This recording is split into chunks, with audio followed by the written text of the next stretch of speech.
Pokea kwa masikitiko makubwa taarifa ya kifo cha baba mzazi wa msanii Ken P aliyefariki dunia huko Nyarugusu. Marehemu alikuwa mzazi wa Ken P ambaye ni msanii chipukizi mwenye kipaji kikubwa cha muziki wa rap na aliwahi kuwa chini ya lebo ya Kiruwi. Hata hivyo, alijiondoa katika lebo hiyo kufuatia kutokuelewana kimkataba. Ken P anatambulika kama kijana mwenye maadili mema, roho safi na uwezo wa kipekee katika sanaa ya kurap unaolinganishwa na viwango vya juu vya wasanii wakubwa duniani. Ikumbukwe kuwa tarehe 4 Julai mwaka 2025 Ken P alipoteza mama yake mzazi, na leo tarehe 29 Desemba mwaka 2025 amepata pigo lingine kubwa la kumpoteza baba yake mzazi aliyekuwa mzazi pekee aliyebaki. Hivyo ndani ya kipindi cha mwaka mmoja Ken P amefiwa na wazazi wake wote wawili.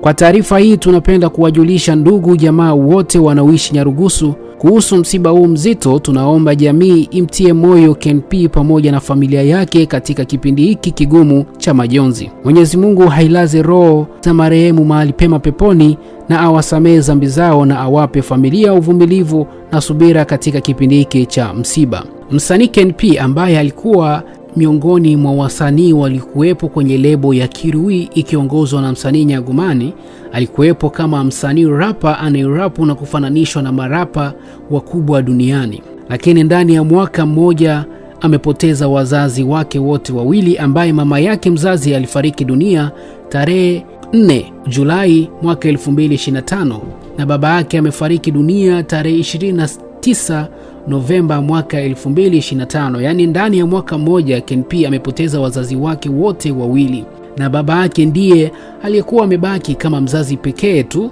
na yeye katangulia. Hivyo tunasikitika sana kuwatangazia jamii nzima ya wabembe walioko Tanzania, Burundi, Kongo DRC mpaka Marekani kuwa msanii Ken P amepoteza mzazi wake wa pili ambaye ni baba yake, na baba yake alitambulika kwa jina la Alisco. Karibia vijana wengi sana wanamfahamu kupitia jina hilo. Alikuwa ni baba shupavu mwenye kucheka na kila mtu.